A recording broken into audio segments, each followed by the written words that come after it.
of the Santa Fe Community College Governing Board, regular meeting. Next item is the adoption of the agenda. We would like to have a brief executive session after the public comments. And so if we could get a motion to reflect that, to approve the agenda. I would move the agenda as amended. Okay. Second. Motion and second. Discussion. Those in favor say aye. Aye. Opposed? Motion carries. All right. Public comments. Donna?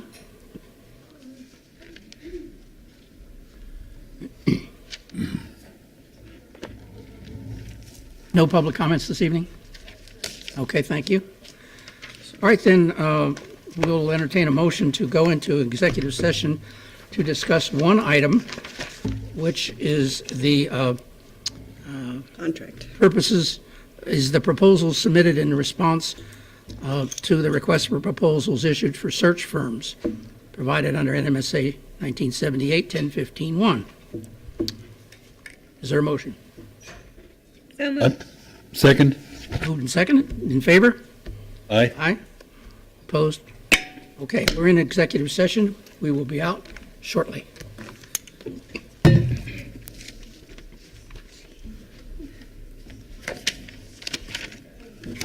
Yeah, we brought everyone in here, and then we're going to leave them. Just when you get comfortable. Yeah, right.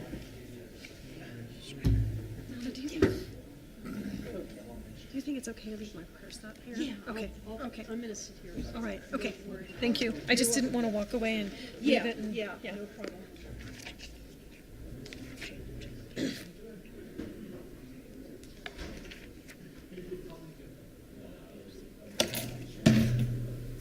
Oh, Mark.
Dr. Fab.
I don't remember you.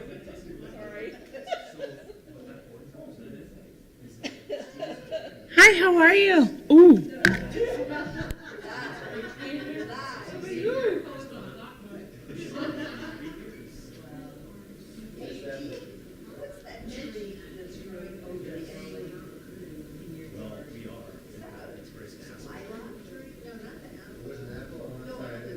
So you can see right here in the ethnic explanation. Yes.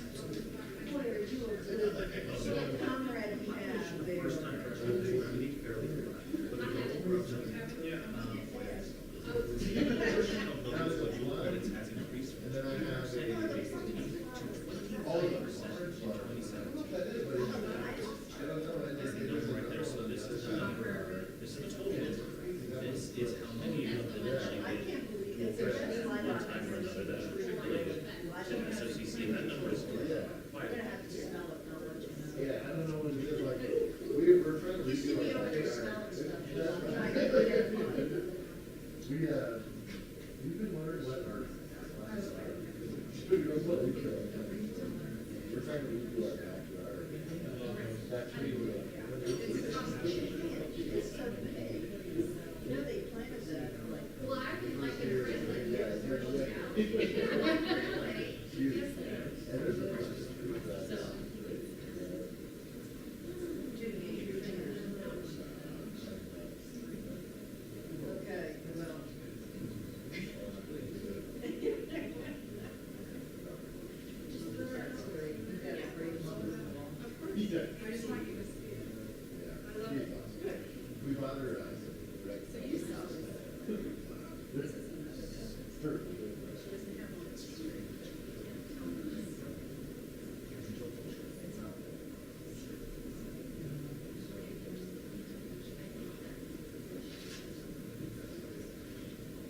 Good. Good.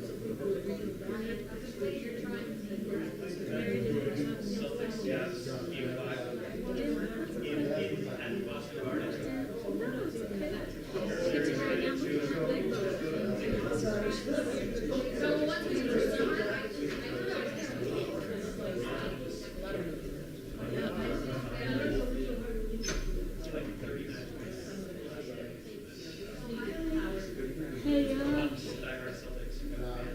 So yeah, I can't eat.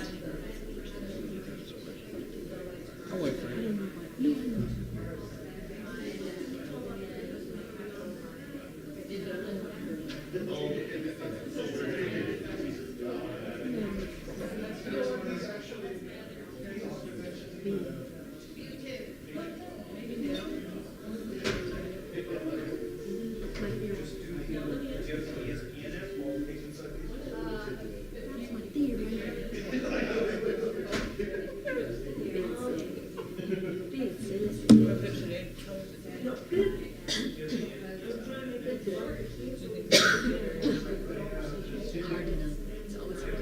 That's not because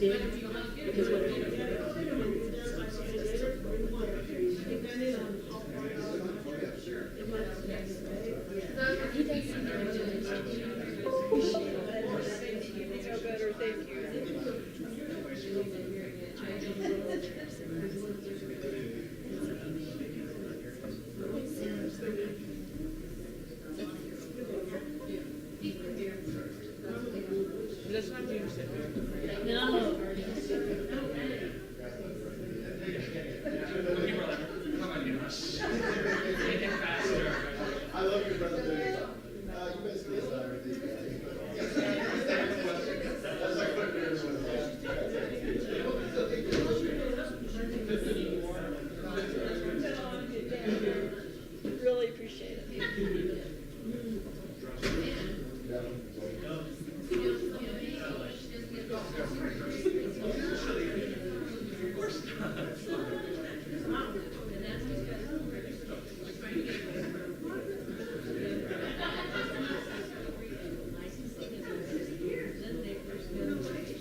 Serving a legal notice to your child. I'm getting a hard time, I guess. Oh my God. Okay.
Policy 3-14, sticking your tongue out as ordinance, line 1.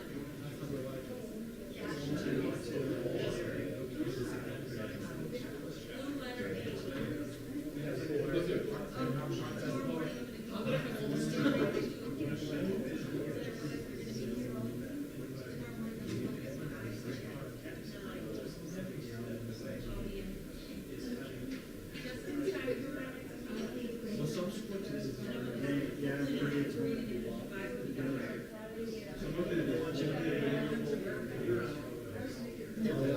That's probably what it is.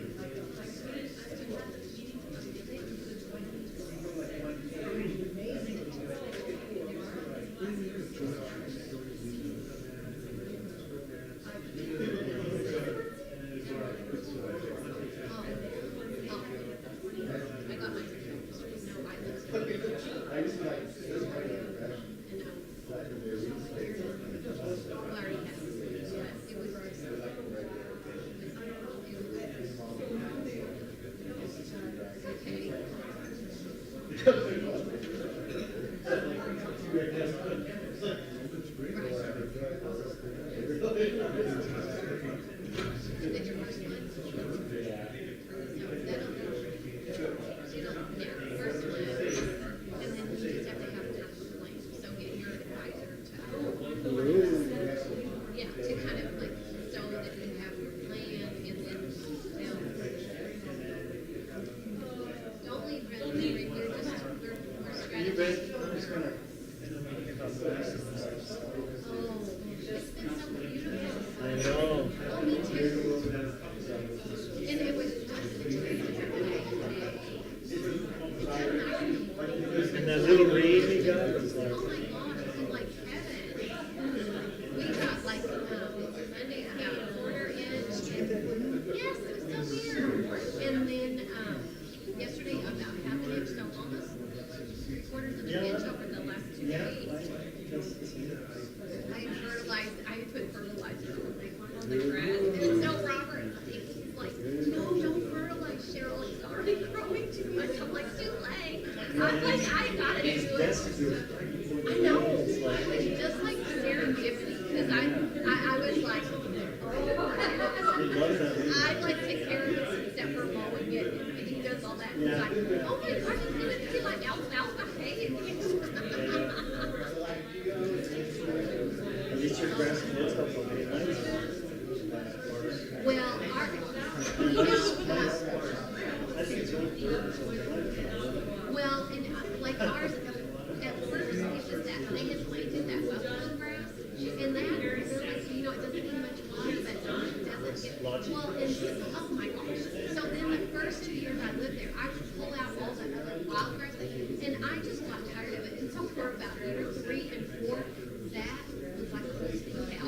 It was like, oh my, but then the wild grass kind of took over, and so it's pretty and green, and then it's just like whatever it is, as long as it's green, and my little dog loves it, and then it gives it just like a little 30 minutes you can have the mow and everything. That's my And so just like a little pasture. And so when you add that nice little touch, and yeah, I like having this little bit. Yeah. I don't want to get on it. Oh my gosh.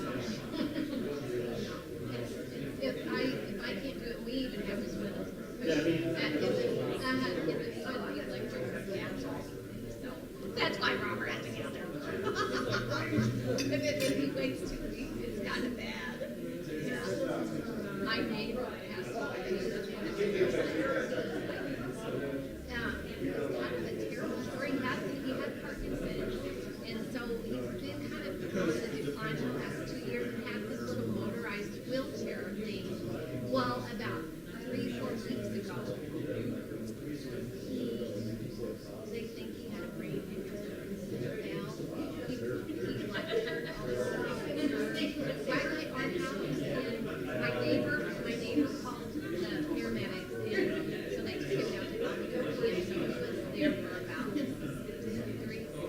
2-3 weeks, and then they realized there was no money to take, so they took him off. So then he didn't have any benefits, and all of his nieces and nephews are all from Wisconsin. So they've been down, and he was like, he owned a gallery in Carmel, and he was partners with the, he was a really kind of, he was a really, just a pistol. And, so anyway, he's got all this art, so they're gonna have an estate sale. And, Wow. yeah, so for the last 2 years, I put his trash out, like taking his, because like he just couldn't do it. And I'm like, oh no, I don't mind that. So I would always, he gave me brush with his family is like, you don't mind to take his trash out, like, not that it's gonna be there, but just so it looks normal. And they just put the house up for sale, but it made me just so sad. Where do you live? I live in that new part. You know, like, that's what I was just talking about. Wow. But, I mean, I know they're appealing it, but we'll see what happens. Yeah. But I really like it. I mean, it's nice to be that close. And I go home almost every day. No, it's not. Yeah.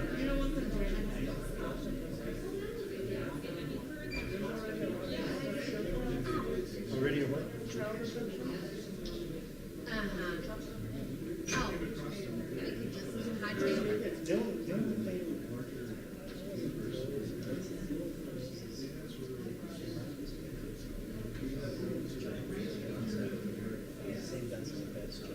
Well, or the best location. The best location, but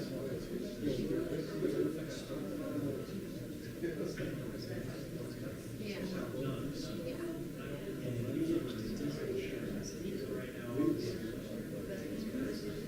but I agree, it's not the right. It was. Let's put it. Yeah. Yeah. Well, and they just did that, all that.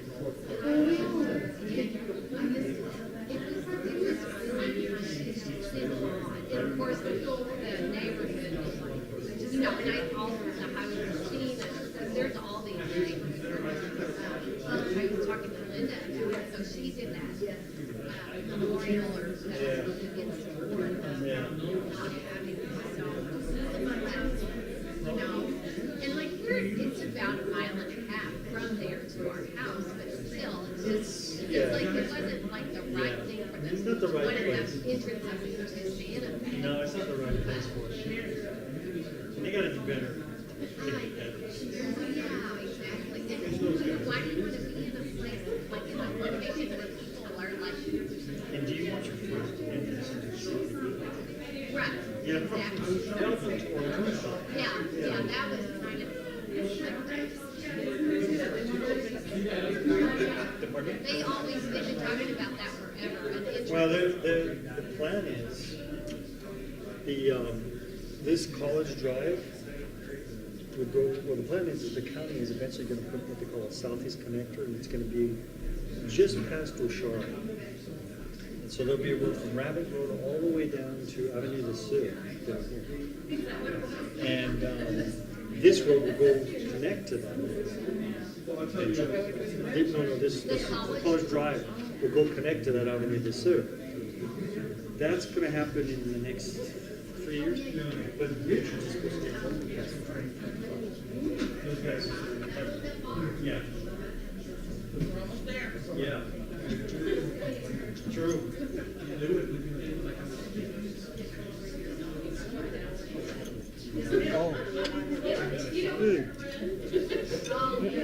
Yeah, it would have been much simpler otherwise.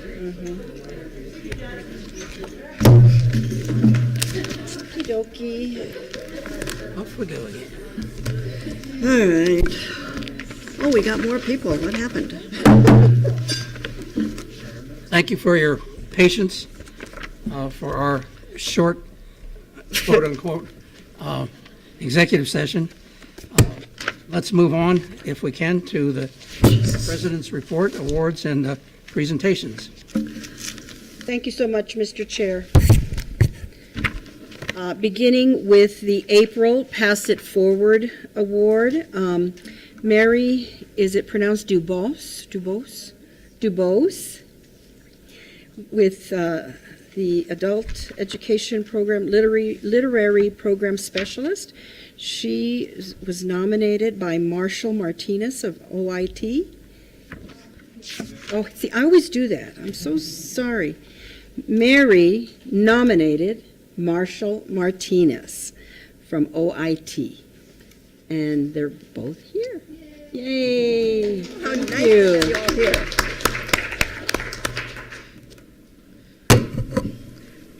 Thank you, Mary and Marshall.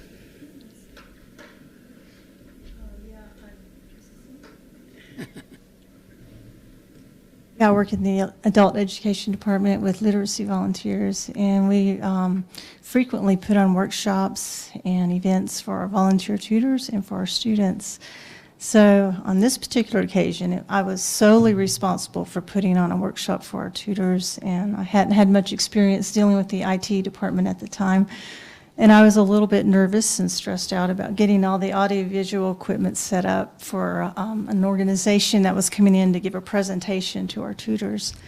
So Marshall came over and he brought the PA system and helped set that up, show me how to work it, and showed me about the computer and bringing the screen down and everything. And so long story short, something that I thought was going to be rather difficult to coordinate and kind of a headache turned out to be very, very easy and went very smoothly. Everything worked well, and I actually enjoyed hosting the workshop. So I walked away from that workshop distinctly feeling very grateful for your help and assistance in getting all that equipment set up.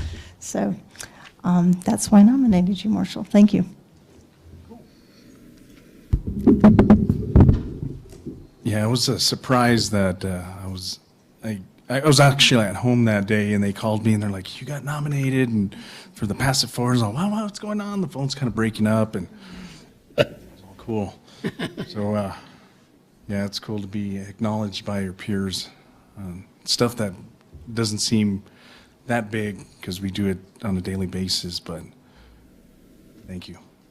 Little things make a difference. It's true. Thank you, Marshall, and thank you, Mary, for nominating and recognizing Marshall.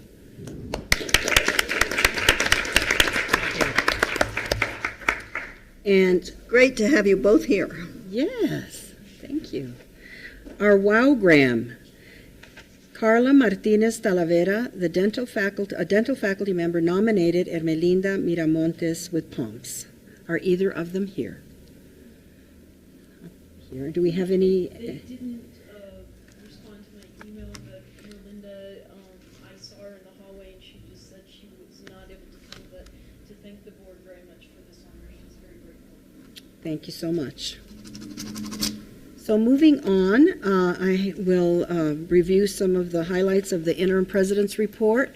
And of course, this last month is probably the most joyous part of our role as educators in celebrating with our students their successes and highlighting so much of highlighting and celebrating so much of what they do, and they show us how they succeed. We just had a month that was packed with lots of positive events. And of course, we heard earlier, if I just start at the beginning, today our bonds were sold. Nick was actually at the selling of the bonds. And so all our effort, did pay off today as our bonds were sold. And I understand in about 2 weeks, we'll get the 9.5 million, I'm sorry, June 20th. Oh, you just got it. Okay, so about 3 weeks we'll get it. But in the meantime, we will be putting together a advisory committee in order to assist us in that process. And then moving on, then we had commencement, and most of you were there. We had 444 graduates that earned 494 degrees, and of those, 261 graduates walked. It was wonderful having Dr. Barbara Dameron provide the keynote speech and Molly Layla Rose Kelly as the student speaker. It just went smoothly, and we loved our students in their new turquoise or teal gowns, whichever color we want to call them, but it was very colorful and bright and joyful. So thanks to everyone that made that happen, so our students had their new color of gowns. We also had the high school equivalency graduation on May 15th. And we had 38 students that walked, close to 100 that actually graduated. Mayor Weber was our speaker, and also a very moving and celebratory event.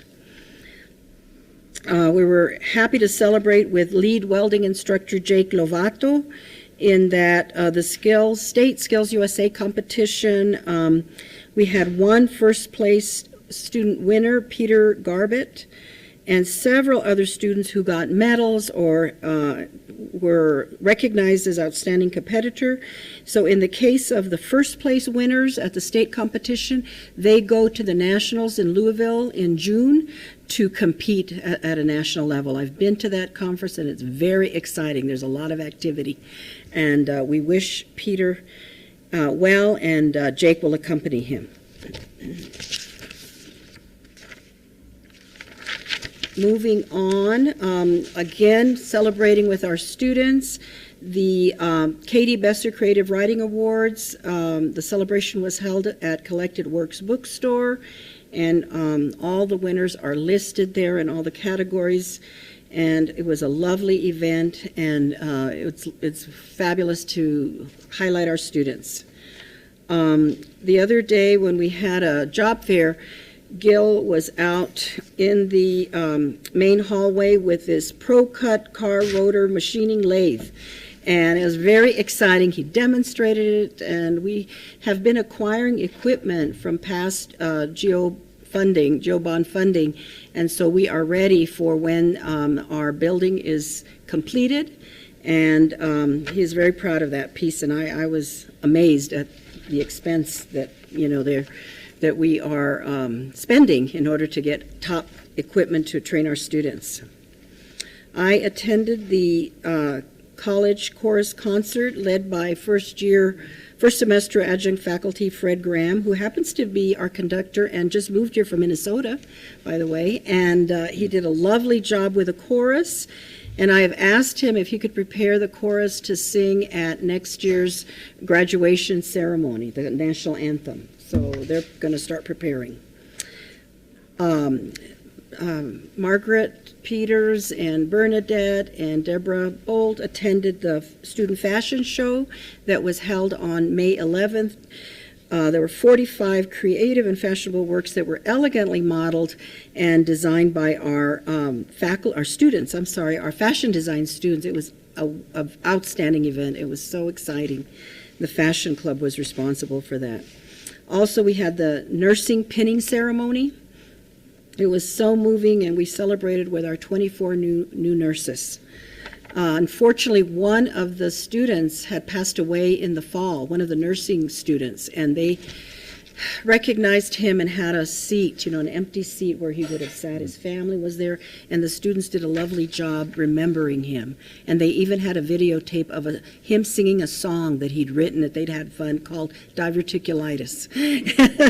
And they sang and cried and laughed, and it was sad but moving, very moving.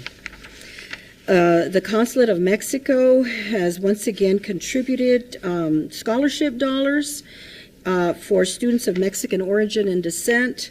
And initially they were going to give us, was it 10,000, and they increased it by another 5. And our wonderful foundation will match that. So we'll have more scholarship money for our students. And let's see, we had... we did invite all the city councilors to meet with us so we could update them about the college.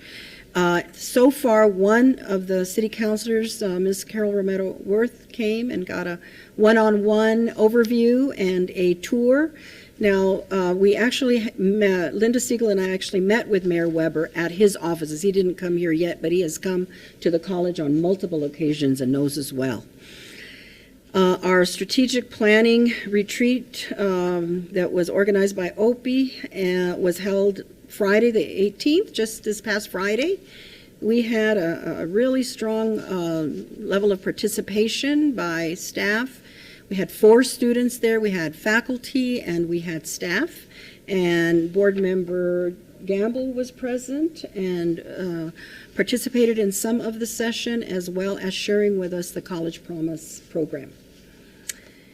And let's see, we had a fabulous award ceremony for our to recognize our staff, providing them with service award and excellence awards, and we changed the format somewhat and invited all of their colleagues and peers to come to the ceremony. It, I think, doubled or tripled past attendance, and then everybody was treated to some delicious hors d'oeuvres and desserts afterwards. It was very, very successful. Of course, on the weekend, this past weekend, we hosted the Santa Fe Century, the big 100-mile bike ride. Deborah Bolt was present and talked about how successful it was and how they're thrilled to be here, and how they're thrilled that they start and end here at Santa Fe Community College. Very, very successful. And then finally, Dean Camila Bustamante and I met with Matt O'Reilly, who is the Asset Development Director for the City of Santa Fe. We met at the Midtown campus, and we got a great tour. He was very positive about what the role that Santa Fe Community College can play in the short term and in the long term, although we focused a little more in the short term. And the mayor and the city is trying to keep that campus animated until they come up with a long-term plan. So we talked about ways that we could highlight the college, but bringing it to the Midtown campus over the summer and fall. And some of the things we talked about was organizing a speaker series and Matt talked about facilities that we could utilize at no charge, because the speaker series would be free of charge for the community. And we also talked about possibly helping the city host a large harvest event in the fall, where many of our programs would be highlighted. And he also talked about other events that are being planned, like a music festival, a movie festival, a flea market, and for all those events where there's traffic across the Midtown campus, we would like to have our resources and demonstrations present, as well as our food truck, so that our culinary arts programs can provide some of their delicious food. And I think that I've covered much of the report. There's more there, but a very busy and successful and positive month that we close out as we ended the semester. Thank you, Mr. Chair. All right. Thank you, Dr. Spanos. Let's have a presentation on our Santa Fe Community College Foundation third quarter report. I see our executive director, Ms. Deborah Bolt, is here.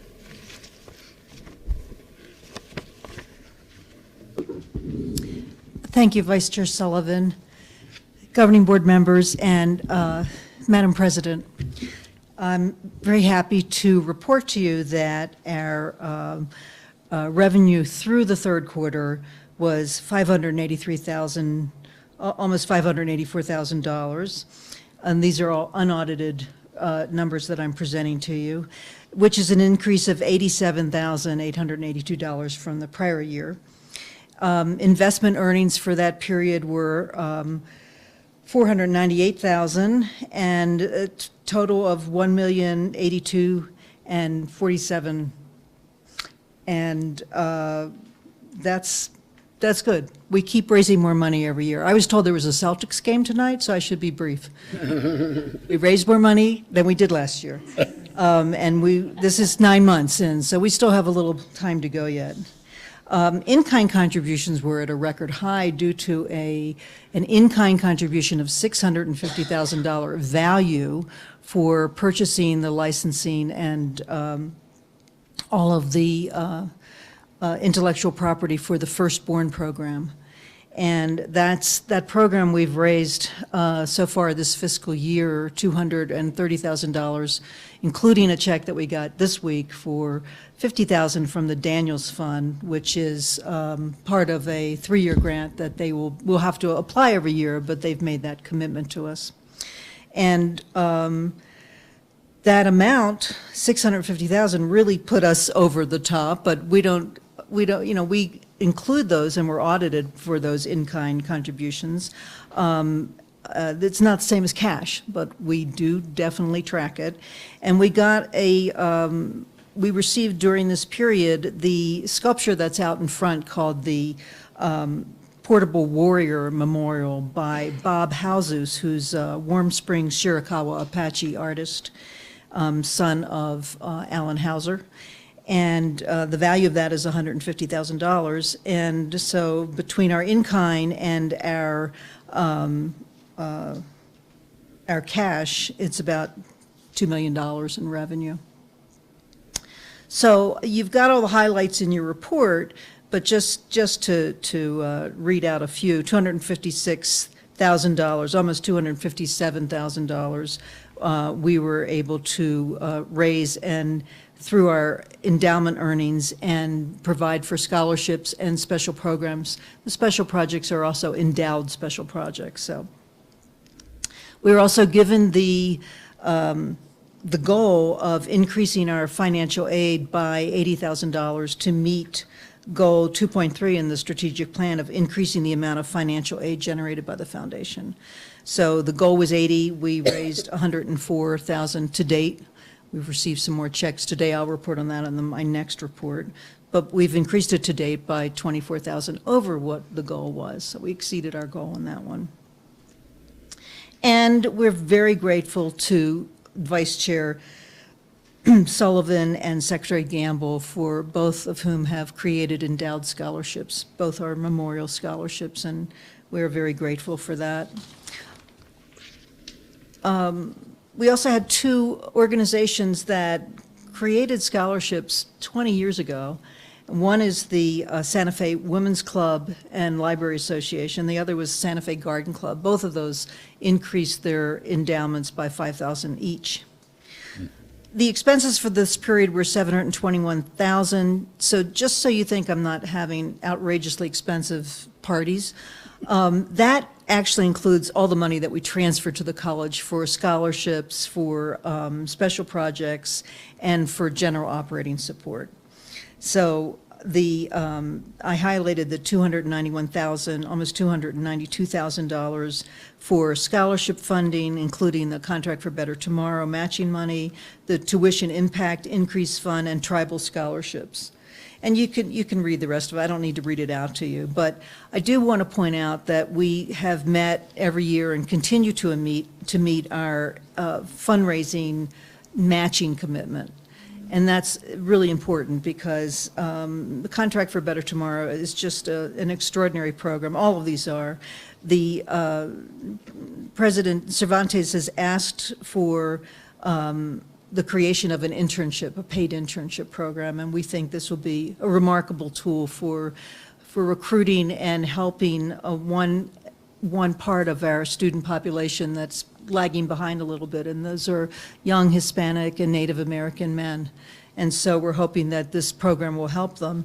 $40,000 was transferred today from Lands to our account, and we're very grateful to Lands for that. And the foundation will match that. That will cross over into the next fiscal year, but we'll have that match shortly, and that will help the program as a pilot project really get established.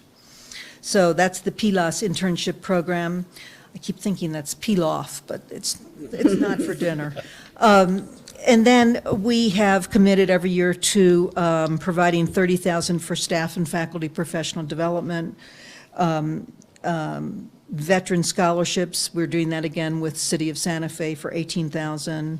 M.A. Beckus went up, as you heard, to $15,000.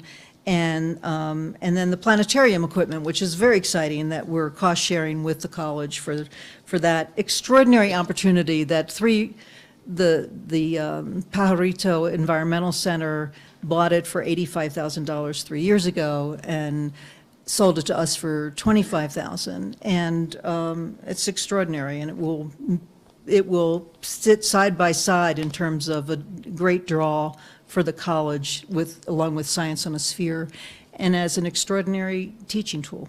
So I know the community is going to be very, very happy, and we're planning a wonderful reopening of the planetarium and use that as a fundraiser as well. So all of these total $165,500. Matching that will generate $330,000 for the college, and we will continue to do that. So I also wanted to bring to your attention that in March of 2016, the college, the foundation rather, modified our asset spending policy to assess a 5% administrative fee on unrestricted and temporarily restricted gifts to be used to cover fundraising costs and other costs that the college would need. And there's a list of some of those costs for this period that are anything from travel for welding students to attend the Skills USA competition to honor cords for commencement. When we learned that the students were asked to give them back because there weren't funds to cover the cost of them, we said, we'll cover the cost of them so they can take it home and have a memento of their achievements here. So, and that just those, and that's not a complete list yet, it's, over $32,000. That's in addition to the funding priorities of the college. And so that 5%, it's not a large amount, but it helps build up over time to cover some of these costs. I just wanted to announce that we have twice a year a joint meeting with our Finance and Investment Committee and our full board to hear from our investment advisor, one in January and one in July. And the July meeting coming up will be on the 23rd, Monday the 23rd, 3 to 5 o'clock in the President's Conference Room. And with that, Vice Chair, I'll be happy to entertain any questions or leave. Questions for a Celtics fan, Deborah Bolt? Well, that's a wonderful report, and I was immediately struck by your first item of your report, talking about almost $500,000 in investment income, and I want to know what percentage a return that was. Last year, I think, was a pretty good year, but that was an extraordinary return from the new investment advisors. Yes, sir. That was a wonderful demonstration of that we made the right choice. That was almost a 9% return, and in the 10 years prior to going with a new advisor, we had averaged about 4.5% return. So, and plus the fact that the reduction in the fees represented about the amount of 30 scholarships.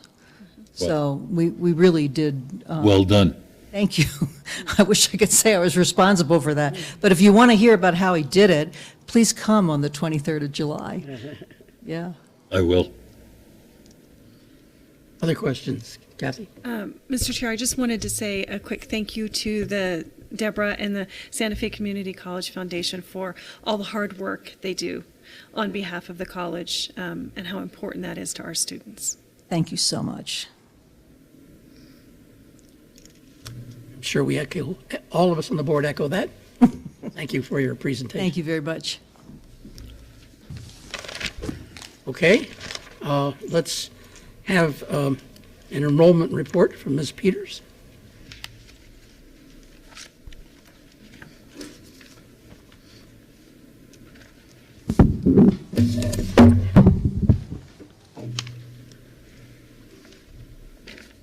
Good evening, Chair Sullivan, board members, President Cervantes. We are here to present the enrollment report for spring. You have the wind-up, the final report for spring. You also have summer. And that has the double sheet that you all are accustomed to looking at, and then you have fall. It's very early and to look at fall at this point, but there be a number of registrations between now and the beginning of fall, but you all have all three of these reports. I do have a little bit of information, just interesting information from the Community College President's Survey report, and this is a 2018 report by Inside Higher Ed. And that tells us that a majority of community college presidents, I think that's 57%, say that enrollment is down at their college over the past 3 years. 22% report an increase in enrollment, and then another 20% reported no change. Last year, 2017, 61% of community college presidents said that enrollment was down. So there's been a bit of a decline in that number for this year's with the 57%.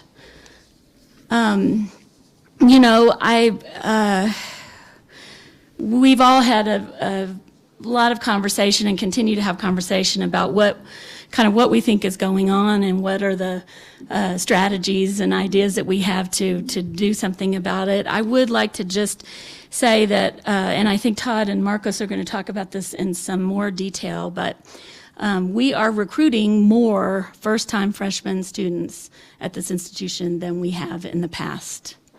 We are retaining more students. We have the highest fall-to-fall retention and fall-to-spring retention that we've ever had in the history of the college. And we are graduating. It's sort of an and but. We are graduating more students than we ever have in the past. And it's interesting because we're graduating a lot more students with certificates. And one of the things that I think might be interesting for us to look at, and we've been talking about, is these students graduating with certificates, what are they doing? I don't have the data for you, but we might see that there are a number of those students that are entering the workforce and they are not continuing toward their associate degrees. And it would be interesting for us to see what those numbers look like, what the data says, and to really reach out to those students to see how we might get them to come back and continue toward an associate's degree. We know that many of our certificates, and our goal is to have, as many as possible nest into those associate degrees, and we always hope that our students will continue toward an associate's degree, but we also hope that the skills that they're getting with these certificates are preparing them for the workplace and give them opportunities to get jobs. And so, this is all interesting information and information to process and think about as we, talk about strategies and implement strategies for increasing enrollment and addressing how things are the way they are.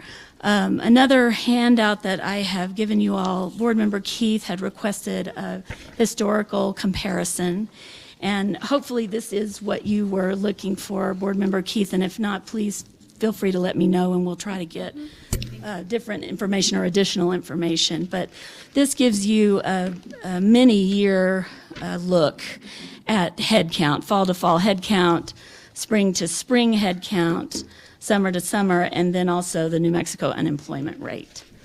And, again, more interesting information. I think you can definitely see some trends in terms of the economy, and enrollment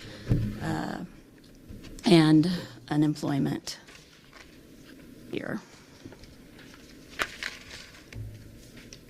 And I'm happy to take any questions, but I also want to give Todd and Marcos a chance to talk more in depth about a couple of these matters and then some other things that I think they have too. Thank you very much, Vice President Peters.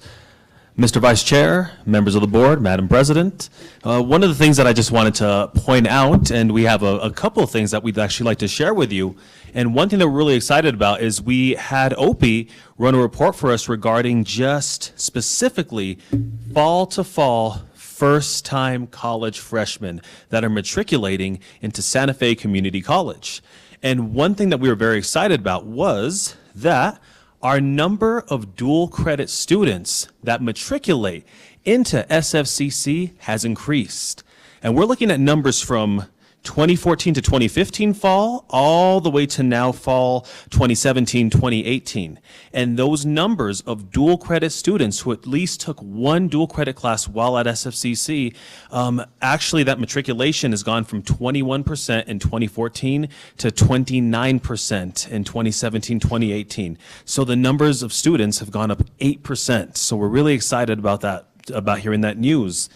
Let's see here. Also, just want to share a little bit. I don't know if Dr. Cervantes has shared with you, the members of the board, about an awesome day that we had last week at Capitol High School and Santa Fe High School, where we had students complete their FAFSA and complete their Accuplacer test there at the high schools. And that was thanks to our folks in our testing center, our financial aid office, our dual credit office. And we were able to have, we had 49 total students from Capitol High School and Santa Fe High School do their FAFSA and do their Accuplacer tests, which are two of the most tedious tasks that we have on our college checklist. So that guaranteed that at least those students had that out of the way. To follow up with those students, we have a great text messaging system that just officially launched on May 16th. So it is active, it is alive, and we have sent out text messages now to over 400 prospective students. The majority of those folks that we have sent that text messaging system out to so far are non-traditional age students. So these are folks that have inquired about information at SFCC and are now receiving text messages about applying to SFCC. Here's a link to apply. Here is a new student checklist. So we sent that to almost 400 students, and so far, we are very happy to report that only 22 of the nearly 400, I believe the number's 380, opted out of receiving text messages. The rest of them wanted more text messages, and responses were, thank you so much for reminding me to, I've already applied for, registered for classes, but it's been very positive so far, so we're very happy about that. And with these students that did their FAFSA, did their Accuplacer test, we collected all their contact information, so we're going to make sure to stay on these students, that they now have the two toughest parts about college out of the way. Now it's simply time to register and take advantage and be in classes. Also, we also found out some really cool information from Santa Fe High School, from their counselor. And she shared with us, I should say, that over 86, this isn't counting their entire graduating class, but over 86 of their Santa Fe High School seniors that identified a college said that they were going to start off at Santa Fe Community College in the fall semester. Very excited about that. Also wanted to point out, one of my most satisfying days since I've been working at SFCC, we were able to participate in Capitol High School's signing day, where all the different public colleges and universities participated, and they had tables out in the baseball field. And students right there were able to say and announce to their peers, to their teachers, where they were going to commit for the fall semester. It's the first time Capitol High School did this through the Gear Up grant. Not all of their 290 seniors participated, but a vast number, definitely over 100 participated. And what was so satisfying about that was over 70 of those seniors committed in front of everybody, in front of all the other colleges and universities, that they were going enthusiastically, I might add, to Santa Fe Community College. So I had goosebumps on top of goosebumps, Mr. Vice Chair, members of the board, Madam President. That was one of my most satisfying days. And we also are doing a lot of other outreach to our non-traditional students. We are now at the Chavez Center every other week. We are at the Southside Library every other week. We are at the Lafarge Library every other week. And we are also going to Meow Wolf. We've already gone to Meow Wolf, Dr. Bernadette Jacobs and I, in fact, already twice, and we'll be going again next week to try to register more of their employees, because we have a great deal going with Meow Wolf. Great. Mr. Chair, can I add something to Marco's comments? Just thanking him and the staff that he mentioned for putting together the process so that we could have students fill out their FAFSA and do the placement testing at the high schools. And it's my understanding they did that in like 2 weeks' time. And Rebecca Estrada was a huge assistance also. And it went so well, and the superintendent I know was there one day and observed the process. And the students who filled out, there were 49 total, and they were all seniors. So we were trying to capture them before they left and went their merry ways so that they continue to be in the process to come to SFCC. But the staff at each of the high schools liked it so well that there's ongoing communication to keep this process up in the future and plan on it in a more timely manner.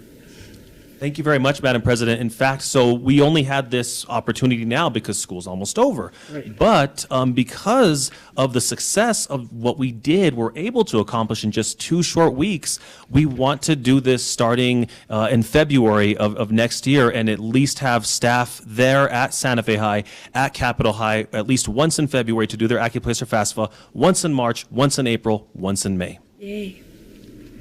Thank you. And 49, just for some context, is 10. If I have my numbers right, is about 10% of of the population of those senior classes. So to think that 1 out of 10 were still at this late in the game, still needed that work to be done. I mean, to step in the 11th hour there was a lot of value to that program. We're very appreciative for how that went. So thanks to everyone involved.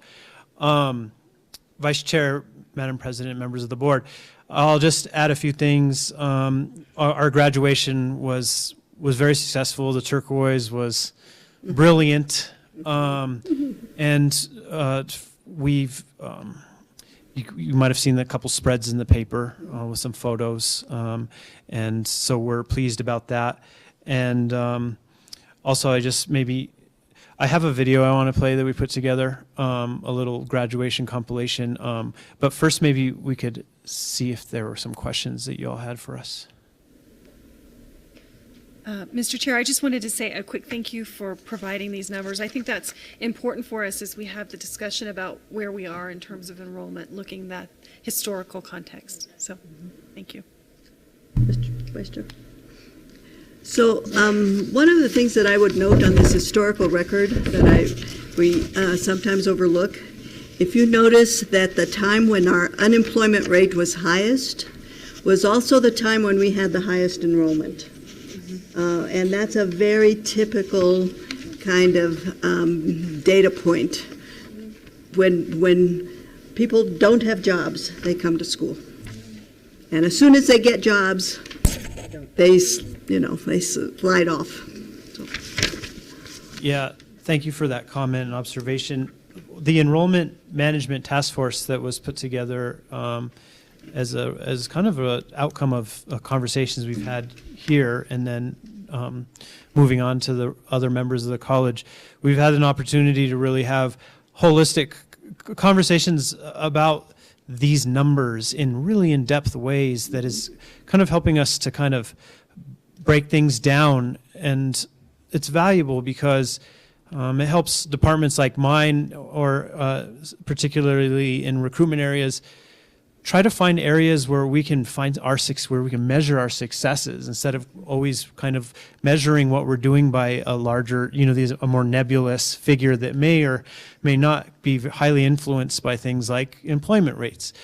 And so, we are just becoming week after week more as a result of these conversations and a lot of the support we're getting from OPI, just much more sophisticated in how we look and the conversations that we're having about these figures. Yes, kudos to you for all of your thinking about the issues and trying those different things, because there isn't a silver bullet, as we all know, although some of us would like to think there is one, and continuing to search for ways to do it. Great, and that you're having some success. Some other comments. One, this fall to fall page, I would suggest you not give that to us in the future.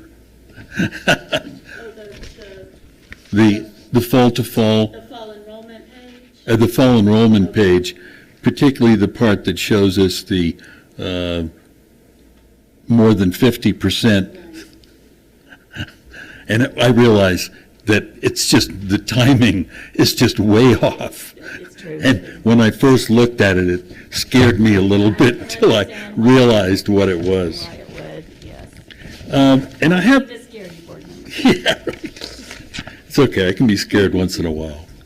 I had a question about, when I look at a number of these tables, and I see the changes involved, and I note that, for example, spring to spring, 17 to 18, there were 71 courses that, if I'm reading this correctly, did not make up and were cut. And I really just have a general question. Does that mean those classes were canceled? And when are they canceled? And how does that impact, when are the instructors told about that? And does that mean, what happens to those instructors who have been planning to teach those classes? Thank you, Board Member Gamble. That's a great question. So the number that you see here tells you how many, more or fewer Right. classes, what that change is. And there are a couple of things that happen. We are always trying to have the right number of courses, the right number of sections of courses, so that we can hopefully fill those courses to their capacity, if at all possible. It is not an exact science, and so it's a real dance to get there. And I think we have made great progress in terms of gauging that, and it's a little easier sometimes with our multiple section courses like English or math or some of our humanities courses or psychology, for example, where you can, when we sit down for a cancellation meeting, and we have a big cancellation meeting that happens usually the Thursday before the start of every semester. And it's the deans, and now it'll be the associate deans, and I'm there, and my director of academic resources, and the registrar, and we go through line by line, class by class, and look at what we have. I encourage the deans to work with the chairs, the associate deans to work with the chairs to make sure that we're careful the way we schedule on the front end, because we don't want to cancel any more classes than we have to. Right. It is better to add classes and have an opportunity for students to sign up for those classes than it is to cancel them and displace those students, those few students who may already be registered for those classes. And so that has been our goal to work toward. We still obviously cancel classes, and so when we have that cancellation meeting, there will have been some cancellations that happen in advance of the cancellation meeting. It becomes obvious that a class is not going to make, and we will reach out to those students that are registered in that class. We will work with those students to get them in another section or something that will also count toward their degree, that will help them move forward on their their educational path, and then we will cancel that class and notify the instructor, of course, and that happens pretty early on. And then the Thursday before classes begin, we do go through and we look at enrollments. And we really have to make decisions based on, is something required for a degree? Do we have students? And there's a lot of homework, it's kind of pre-work that's done in advance of that cancellation meeting on the part of the deans and the chairs, so that they can say, this is a class full of students that need this to graduate this semester. And so we might run that then with fewer students in it. But if we have another situation where we have too few students and they're not needing that for graduation, and there is no other place to, there are other places to put them, then we'll have to cancel that class. Again, we reach out to the students, help find something else for them, put them in a different section potentially, and then we notify the faculty about that as well. When it's a full-time faculty member that is teaching that course, we usually then have to reach out and take a class from an adjunct faculty member in order for that full-time faculty member to keep their load. And then, of course, if it's an adjunct faculty member teaching that class, we may or may not have another class for them. They may be, without a class that they thought they would have. And we try to notify folks in as far advance as possible, give them a warning. I think it's pretty widely understood that cancellation happens on the Thursday before the beginning of classes. We don't have contract signing until after that time, until we know that these classes look like they're going to make, and for adjuncts, the contract signing. And so that's the process for doing that. And so when you look at this number, you think, oh, so many fewer classes. The truth is, some years ago, we were actually offering too many classes. Even when our enrollment was stronger, we were still offering too many classes because we had room for increased enrollment. And so we've really tried to work on that to have our number of students, number of sections of classes, and space in those classes match up appropriately. It'll never be perfect, but it does. It is a good sign. It would worry me to see the same number of classes, particularly with the enrollments that we are seeing right now. So it's a good thing in terms of, from a financial perspective, trying to get our enrollments, our classes full, rather than running them half full or something like that. So hopefully I've addressed your question. Yes, you have. Thank you very much. Before we see your video, just one additional comment about your charts. I think on the various historical enrollment trends and unemployment trends, I think what we have to be concerned about is not the historical numbers, but rather the rates of decline, and as opposed to specific numbers of enrollment. And I'll just give you an example. You look at either the fall to fall head count or the spring to spring head count, and just take the last 6 years, you'll see that they dropped from about 6,400 in 6 years ago enrollment down to about 5,800, and that's was the same for fall as pretty much as for spring. That rate of decline, compared with, you look at the same 6 years for the unemployment rate, it in New Mexico dropped from 7% to 6.3, and then if you look at the spring to spring head count for just the last 2 years, you see a dramatic drop from 6,200 to 5,700.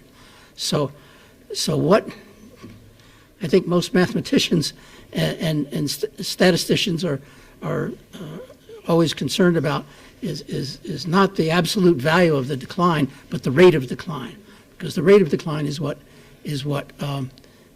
alerts you to your engine seizing up. And I appreciate you pointing that out, Board Member Sullivan, and I agree, and I understand exactly what you're seeing there. I would also like to just mention again that area is where we have had a really big push and a very intentional pilot work and outreach to students to get them to graduation. This is that period where we have really looked at the number of credits students have, seen how close they are, reached out to them and said, do you realize how close you are? Do you realize that this is just right on the horizon for you? And that's how we've gotten the highest graduation rates that we've had in the history of the college. And so I do, we need to, and we will continue to look at this and work on key strategies to increase our enrollment, absolutely. But I also think this is it's a factor in here, and it's a positive thing, but it's also, has an effect in a downtrend in our enrollment number. Right, and I understand, and that's a real accomplishment. I know Randy Grissom was shooting for 20% by 2020, and we got that goal achieved in 2017. Right. So that effort statistically is right there in front of us, and we should point out also to to those who are perhaps not familiar with these figures that may be watching or listening, that that these enrollment, not the head counts, of course, but the percentage enrollments, only apply to students who are full-time and to students who are graduating with an associate degree. So they don't apply, and correct me if I'm wrong on this, they don't apply to certificate students. Is that correct? They do. Are you talking about the? No, I'm talking about your enrollment thing here. Our percentages. Yeah. Yes. Do they apply to certificate students? They also? do. If they graduate within 150% of the 1 year? Oh, Yes, okay, so I stand absolutely. corrected there. Yes, they do. Okay, so it applies to that as well as the associates? Okay. Yes. Okay, thank you. And you wanted to show us a graduation video. Yeah, thank you. I don't think I need to set this up. Let's just watch it.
I think I got some dust in my eye. I'm sorry. That's great. That's great. Very nicely done. Very good. It's a great video. It is. Any other questions? Is that on YouTube? Yes, we just produced that today, so we'll be sharing that on our YouTube and social media channels. Great. And one last thing I wanted to mention, under the President's report, we're still there. It's very nice to see all the staff and those with the name badges that I know the foundation participated in helping to purchase those, with paying for half of it. It's I think gives a sense of continuity to our staff and faculty and the people that work so hard here. And I think it helps for visitors and others who come in and are looking for help or looking for some guidance or directions. And it's a small thing, but it's appreciated. So just wanted to mention that and kind of give a kudos to the foundation for helping in that cost. And on that note, one thing I learned when I was in Washington, and you're talking to legislators particularly, but also to other people, if you wear those name badges on your right side, when you shake somebody's hand, they see the name badge, and they can call you by name, and it's very important to them. So just a clue. So everybody on the right now. You should have seen me on the camera.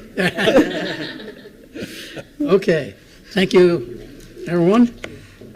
Let's go on to Faculty Senate report. Do we have a representative? I guess from the not. Faculty Senate? There's a report in the book, so if no one's here, From the Faculty Senate, we'll go on to the Staff Senate report, which we had during the work session today. Very comprehensive report. So if the board has any other questions, we can take those. And then we have a student government report. Last, but of course not least. Thank you, Vice Chair Sullivan, members of the board, and President Cervantes. Good afternoon. So from SGA, I would like to report on the fashion show. Our Vice President Orlando Dugay was actually part of the fashion show. He actually had an amazing piece in there. I know Dr. Cervantes got his signature, his autograph. And also, and unfortunately, we have lost him. He has graduated, and we have brought in Vice President Sigala, which will be joining us now in the summer. And then also we have a new treasurer, Mr. Arellano. He will be joining us also now in the summer. And we have still slots available for senators. Also, we had a retreat, and it was a great opportunity to team build and to work on specifics for SGA. Also, SGA was part of the SFCC graduation, and also we joined the master's program graduation. We have been working on the budget as Ms. Elias presented today. Unfortunately, I could not be there. And then we will be presenting that today. Also, we had a working meeting last week. We talked about Constitution, our bylaws, which we will be presenting to you all sometime in the summer. Also, with our working meeting, we also talked about goals and visions for next year. And also, we are going to start working on needs assessment projects. So we put out a survey, and we got a lot of feedback from students. So our next step is to work on those projects and make them happen. Other than that, that is it. Any questions? Questions on the? All right. Thank you. Thank you very much. Next item is the consent agenda. I would like to remove just one item for minor corrections, which is the regular meeting of April 25th. Yeah, me too. You too? Okay, we have two for that one. So any other removals from the board? If not, we'll entertain a motion to approve the consent agenda with the removal of the minutes for the meeting of April 25th. So moved. Second. Motion and second. Those in favor? Aye. Opposed? Motion carries. We have no final readings of policies to report on, so we'll move on to item 8, which is action on the items removed from the consent agenda, which would be those minutes. So Member Romero. On C13 in our booklets, there's an item, Member Keith moved to approve and Chair Siegel seconded the motion. Chair Siegel at the moment, at that point, was not chairing. She had left the room, and I believe Vice Chair Sullivan was chairing the meeting. So we need to make a note on that in the minutes, because a chair does not usually second a motion. So we should, I think it's sufficient to simply say that Vice Chair Sullivan was actually chairing the meeting at that point. Well, and who seconded? Do you remember who seconded it? Well, she could second it if she wasn't chairing. Was she here? Yeah. Well, she had just walked in the room. Oh, and she seconded as and she was walking in? And she seconded as she was walking in, so how would you? It was okay. I think if we simply say that we don't call her Chair Siegel, but we say Vice Chair Sullivan was chairing that portion of the meeting, and Linda Siegel seconded the motion. Okay, does that sound okay to everyone? Okay, heads are nodding. Okay. Two items that I had in those minutes on page C9. The third bullet down, this is part of the report by Dr. Cervantes. The third bullet down in the second line where it says that should be then, THAN. The RN licensure exam is greater than the overall rate for NEC schools combined, which was good to hear that. And then 2, 3, 4, 5, 6, 7, 8. The eighth bullet down in the paragraph that starts the Native American Leaders Luncheon, the last line on there, take out that second were. There was already one were in that sentence, so it would read, there were 13 tribal governors in attendance. Fix that one. And then just one other on C11. I had a question. I don't know if it's a correction or not. 2, 3, 4, 5, 6. The seventh bullet down, the paragraph which starts with Enrollment Task Force, about the middle of that paragraph, it says also we plan to go out to place bound sites like Pueblos. And I didn't quite know what bound sites were. Place bound with a hyphen. With a place bound? Yeah. I still don't know what it is with a hyphen. What's it mean? Where people can't really, they don't have means of transportation, so they're bound in the place. Oh, I see. So they can't. Them. Transportation. Mm-hmm. Oh, okay. So we plan to go to place hyphen bound sites like Pueblos and see about setting up something with them. Yes. Okay. So that's what we mean. They can't get to the college. Okay. Right. Easily. Okay. Easily. They All can't right. leave their home, basically. Right. Okay. With those clarifications, do I have a motion? Move approval. Second. Moved and seconded. Those in favor? Aye. Aye. Opposed? Motion carries. That takes care of the consent agenda. We'll go to agenda item 9, which is action items, starting with the approval of the financial report. We've had a preliminary look at this afternoon at the work session.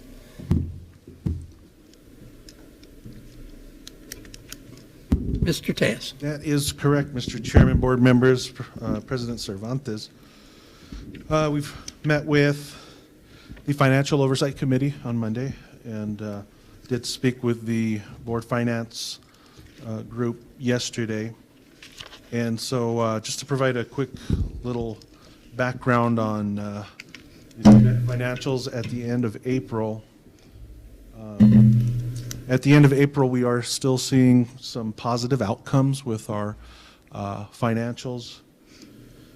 Through this year, the cash position has increased from last year by about $1.6 million this April, at the end of this April. And when you compare this year to last year, and that's really due to higher than anticipated local property tax revenues happening or occurring from the increased growth in the economic activity here in the county. We're also seeing a lot of positive financial performance in continuing education and contract training, and that has a lot to do with that improvement in cash. So if you look at total revenues for ING at the end of April, in total they were up $888,000, and they totaled out to be about $29.8 million.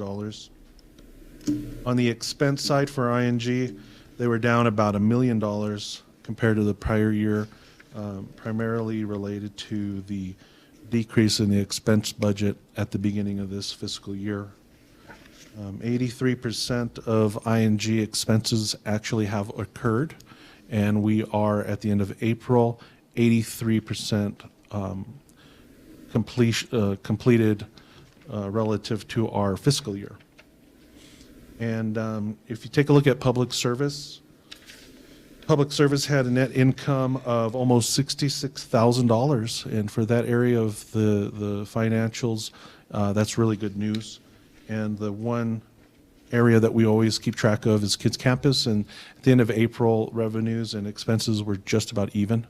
So they broke even at the end of April. And our auxiliaries funds, that's made up of the bookstore and food service, they had a net profit of about $72,000 amongst the two. And so that's looking really, really good for the college. And with that, if you have any questions, I can do my best to answer them. Questions for Mr. Tejas? Seeing none, well, thank you for your report, your positive report. Do not come back with anything other than that, please. Well, it's a little different than April of last year. So. Just one question. Uh-oh, too late. And it's actually not about this report, it's actually on the bond issue. What was do we know the interest rate? Yeah, we do. It was an interesting process this morning for that purpose of actually selling our bonds in a market. It is really an online market. Everything's done online these days. And so we had about 4 institutions competing for the bonds, and they based their competition off of the interest rate. So everybody can see it, who has bid a particular interest rate. And if somebody thinks they can beat that by lowering it, they'll bid that out, and you can actually see it happening. Long story short, we did get an interest rate of about 2.76%, which is incredibly low. We talked about it earlier this morning that the 10-year Treasury note is 3%. So it's lower than the Treasury backed bond, and so it's really good news for the college. It has a lot to do with our Moody's rating that was pretty positive, and the historical performance for the college, the financials looking better. And so I think that really had a lot to do with that low interest rate. It was good news. So does that mean that there are people out there who have greater faith in the Santa Fe Community College than they do in the federal government? I think, yes, absolutely. Yeah. No, I think that those rates are pretty consistent with muni bonds in the municipal bond market. And because I think it's a lengthy explanation for the reason why it is lower than the 10-year note, but municipal bonds, as you well know, are tax exempt. So that tax exemption is factored in the total, financial benefit to investors, and so that all factors in, I think. How long a process actually was that? The selling online? It took. It officially was set from 10:30 a.m. to 10 o'clock. So it's 30 minutes. But if there's activity, they extend it, and they extended it for another maybe 10 minutes. So it was about a total of 40 minutes. And this happens pretty quickly. And I do know that the question came up yesterday on why does it take so long to get the funds actually in our bank account. We did determine that it would be June 20th when that would take place. There are a lot of documents that have to be signed and kind of exchanged. There's really 3 parties involved in this sale: the buyer, us, and then an agency that keeps track of all these bonds that are being issued. And so that's been one thing that has sort of extended the process. It's a lot like, we will actually go through a closing process on this bond. So just like your mortgage, there is a closing process, and that's why it takes longer than, we would like, but in good shape. Thank you. Other questions? Move approval of the April 2018 financial statements. Motion Second. and seconded. Those in favor say aye. Aye. Opposed? Thank you very much. Motion carries. Next item is adoption of the Open Meetings Act resolution, which we have to do each year. It's in tab E, E3. Any questions regarding the open meetings resolution? I had one question. We don't have legal counsel here, so I'll put it to the president. Right at the beginning, it says, be it resolved that the regular meetings of the Santa Fe Community College Board shall be on the fourth Wednesday of each month. Typically, which is when we have them, but we don't typically have them every month of each month. We typically have 10 a year, and statutorily, we're required to have 4 a year. But our current policy is that we shoot for 10 a year. So I just wonder if we're saying the fourth Wednesday of each month, whether that matters or not, or whether it's not consequential. Anybody have any Well, thoughts? Yes, Doesn't the, given the rest of the sentence, Doesn't the rest of the sentence, yeah. I think that clarifies. Unless otherwise determined, yeah. Yeah, that does. Okay, so Clarify. we can let that one go. So we'll entertain a motion for the open meetings resolution. I so move. Second. Moved and seconded. Those in favor say aye. Aye. Aye. Opposed? Motion carries. All right, next item is the approval of the 2018 fiscal year 20 SFCC capital projects summer hearings submittals, which go to HED. Also an item that we talked about at some length in this afternoon's work session. So, Henry. Thank you, Vice Chair, members of the board, Interim President Dr. Cervantes. Thank you so much for allowing us to present before you this afternoon. This is, as you know, this is the beginning of our funding cycle for capital outlay. And we've prepared our documentations for submittal to the state next month. And I'd like to go over with you our preparation and our request for funding for capital outlay. This is an annual process. We do this every year. This year happens to be a request for severance tax funds next year. And then ultimately the next year will be for general obligation bond. So this year we're discussing severance tax bond requests for funding. I'd like to go over the brief presentation in front of you here. I'm sorry, Henry, excuse me. Could you keep that mic a little closer? Yes, sir. Thank you. Thanks. Yes, I'll keep it a little closer to me so you can hear me all. This is our presentation similar to our presentation that would be providing to the Higher Education Department. I want to thank our college community, our executive team, and Interim President Dr. Cervantes for input and support in this presentation. Let me briefly take you through these slides. The second slide here is the enrollment trends, and we covered that fairly extensively already in this meeting, so I won't go into any of that detail. The next slide is our vital statistics. It's fairly general. I'll leave that all for your later reading. And now we'll get into the nitty-gritty, which is some of the completed projects from last year's the 2014 general obligation bond and some of the ongoing projects. I'll just highlight a few of these projects. We have completed the repairs to the fitness center columns in the lower level. We have completed upgrades to our wastewater treatment plant. That project should be complete this month. We had added a number of new ADA amenities to the college, and there's a picture of a sidewalk we added from the TATC facility to the new greenhouse. And we also made a number of water line repairs and road repairs, and there's a picture there on your right. The next slide, we're under construction right now. Room 327, that project is funded entirely by the master's program, and that project is well underway, and expected completion is August of 2018. To your right is a picture of the greenhouse facilities. That facility has been completed. In front of that is our microgrid control room and also our greenhouse classroom. We have a remaining project to complete the greenhouse, and that's to finish out the interior. And that project is being estimated now, and we're looking for a funding source for that. Take it to the next slide.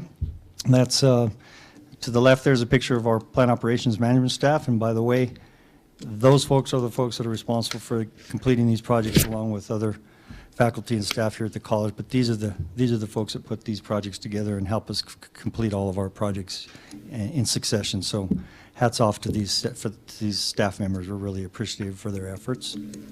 To your right, there are a number of ongoing projects that are in work.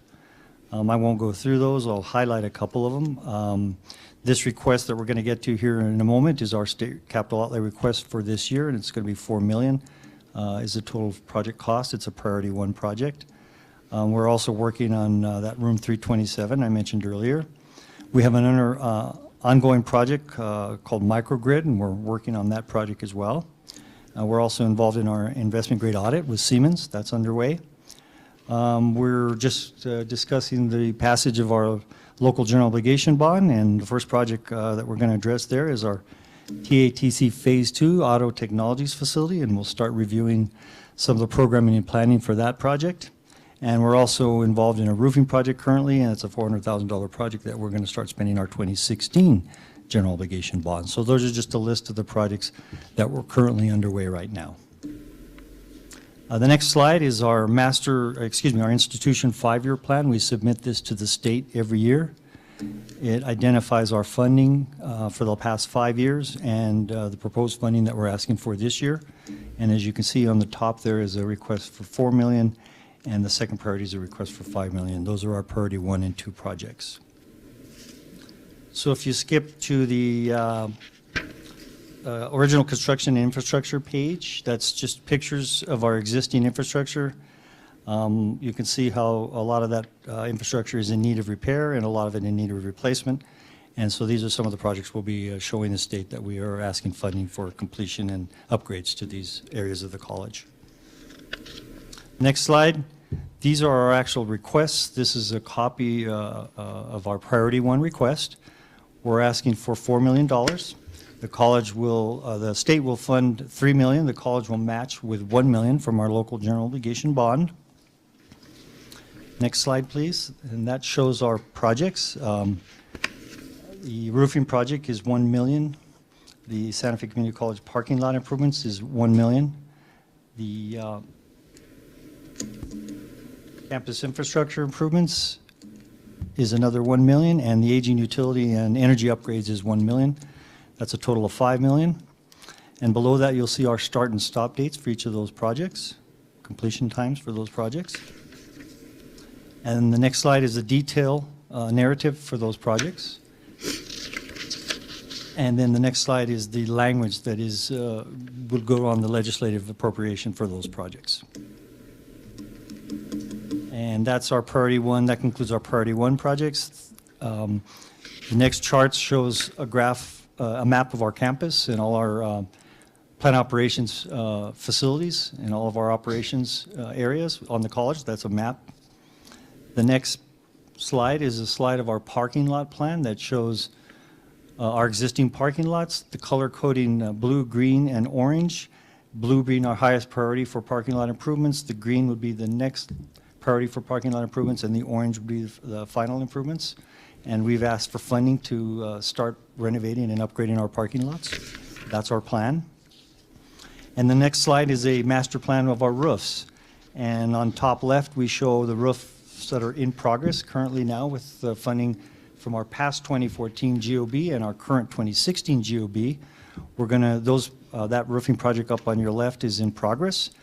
The 2 projects, priority 1 and priority 2 on your bottom center, are the projects we're asking for funding from this particular project package from the state to complete those roofs. We're about 25% complete with our roof upgrades, and with the local general obligation bond and the bonding from our severance tax and our general obligation bonds, that should get us to about 70% completion after this cycle. So we're well ahead of getting our roofs well underway for succession for the next 20 years. The next slide is our priority 2 projects. The 2-year schools are required to submit priority 1 and priority 2 projects. The four-year schools are required to submit priority 1, 2, and 3. So for our second priority project, it's predominantly learning space improvements. We're asking for the total project cost of $5 million. The state would fund $4 million. Santa Fe Community College would match 25% with $1 million. And that again would come from our local general obligation bond, which we have already planned for. Those projects would include upgrades to our woodworking area for $1 million. Renovation and upgrades to our planetarium, including OIT, for $1 million. Renovation and upgrades to the Hemis building, the Hemis Center areas, the meeting areas, would be $2 million. And campus upgrades to our exterior and, actually, these are our energy upgrades and our utility upgrades, and that is for $1 million. So that's a total of $5 million. The start and completion dates for those projects are listed below. And the next slide is going to give you more detailed information on those projects. And then the following slide is the language that would be given, would be used for the appropriation of those projects. And that's on the bottom of the page there. And then finally, the last slide is a copy of our square footage per our FTE per square foot, which is a ratio that the state uses when determining our funding. And we're right now at 294 square foot per student, per FTE student, for full-time equivalent student. And that's typically under 350 square foot per student is what the state likes to see for the smaller, for the two-year schools. With that, I stand for any questions. Additional questions for Henry? A quick question, Mr. Chair. Member Keith? Can you talk to us about when the allocations are done of the funding between four-year schools and two-year schools? When they look at the higher education institutions, are they making those allocations based on student enrollment? Or are they making it based on four-year colleges and two-year colleges? They use the ratio of student full-time equivalents enrolled. Okay.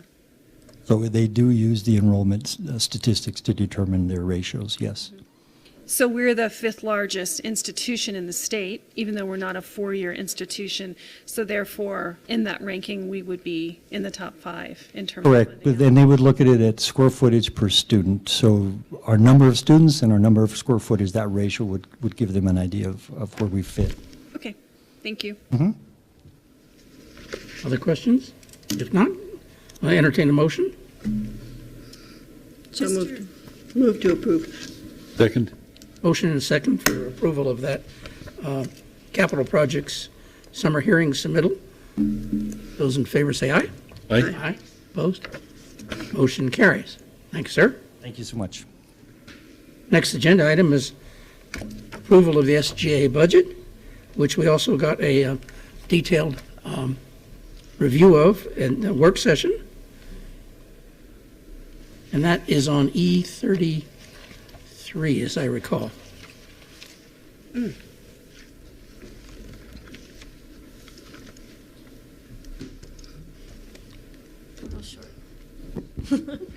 Good evening. So a summary would be good.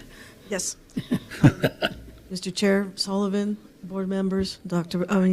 Cervantes, thank you for having us. It was a pleasure to speak to you earlier today about our student government budget. We went into it quite detailed, and we went and did some outcomes as to what we've accomplished this year. It's a pleasure to work with this group of people, and I look forward to continuing to work with them.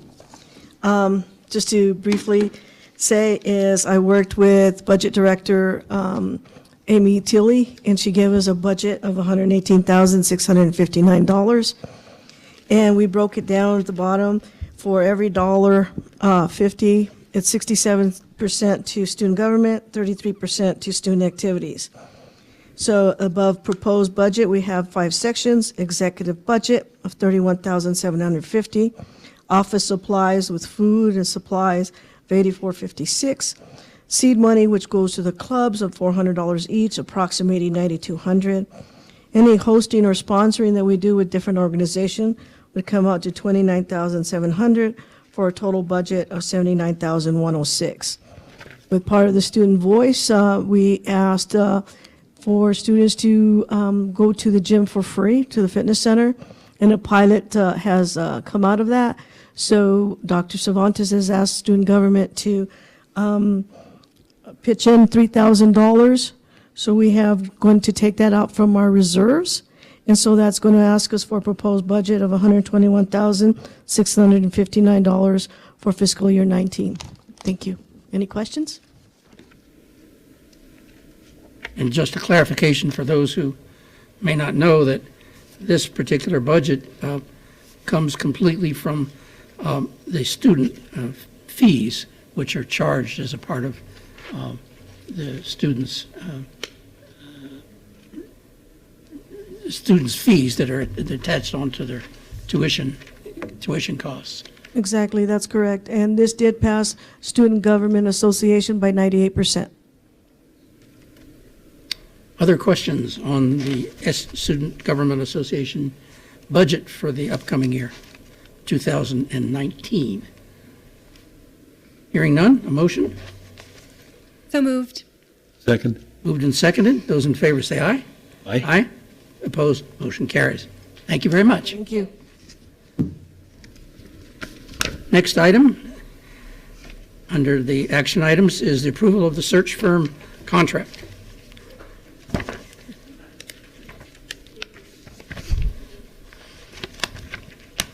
And Ken will present this.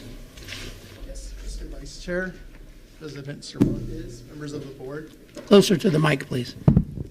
As you're aware, back in November, the purchasing office issued an RFP for executive search assistance for a new presidential candidate. Upon evaluating those responses to that RFP, we have come to you with this agreement for the contractor that was determined out of those evaluations.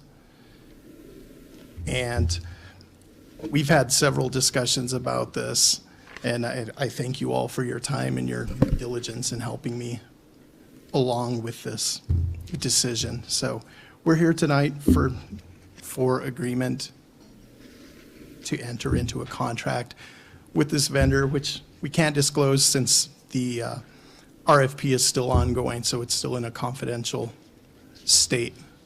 However, we have discussed the contract, and if any of you have any further questions about it or need clarification, I'm happy to provide that. Mr. Chair. Member Keith. Ken, could you give us a kind of an idea of the timeline associated with this contract? The timeline, and I can't give you a real definitive timeline because I don't have a copy of that. And we began this RFP back in November with a timeline that we had in mind then. And over the course of this evaluation, it has been decided to extend that timeline.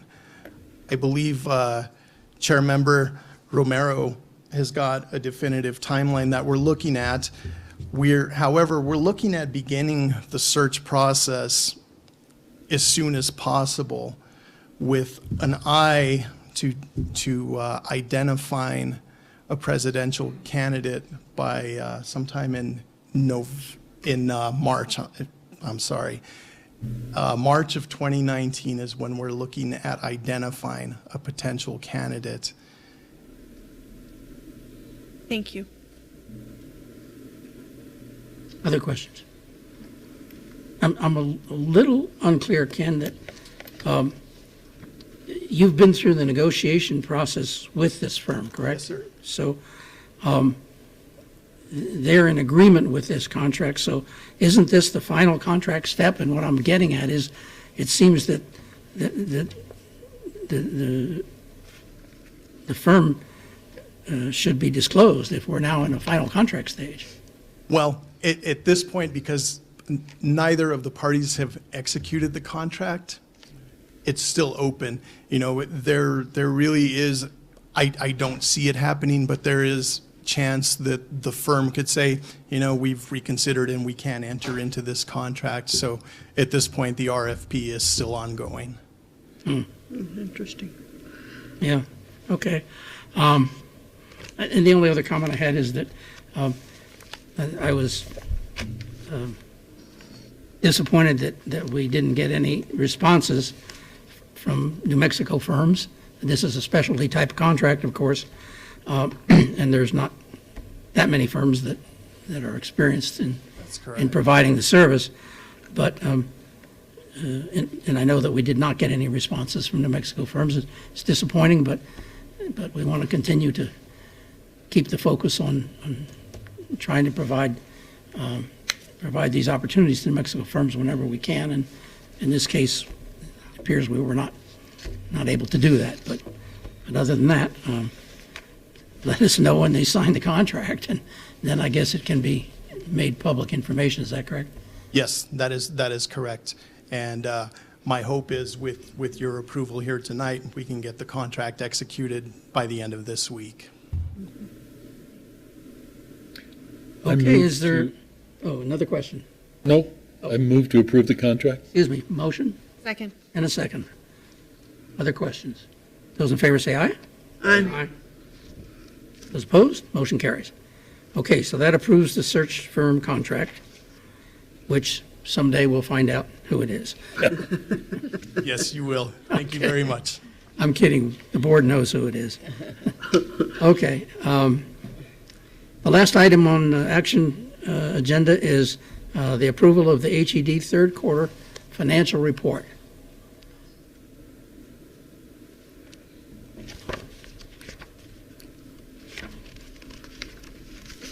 And this item goes quickly. Yes. Let's hope. Mr. Chairman, board members, President Cervantes, this is the quarterly report that's required to be submitted to HED to basically notify them of our financial health quarterly. It asks questions related to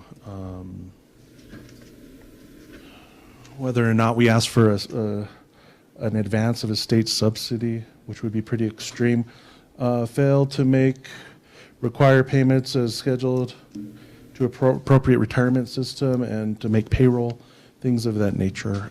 We're answering no to all those questions, and with that, I can stand for any questions. Questions? Move approval. Motion Second. and a second. Those in favor say aye.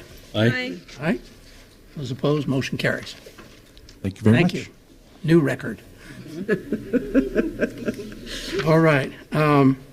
We'll go to tab F to item 10 on the agenda. These are information items, purchases over $100,000. We do not have any to report tonight. So we'll go to the second item, which is the HLC accreditation update. And we only dabbled into it at our work session. So we'll give Mr. Morimoto a little additional opportunity to explain this to us.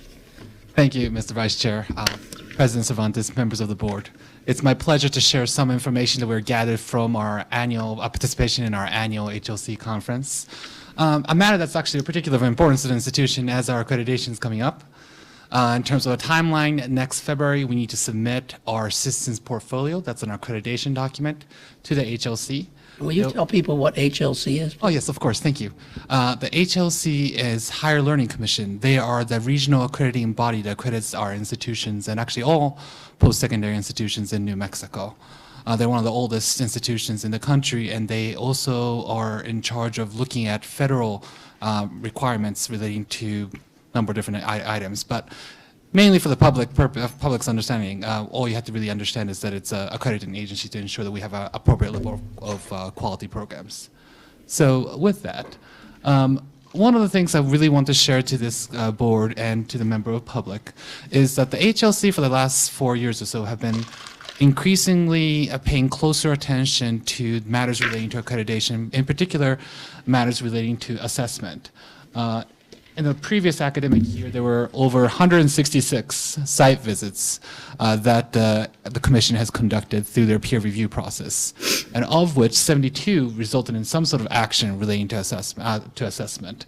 So you can see on the screen, there's about 5 items we listed as matters that warrant the Commission's attention when they're doing a site visit.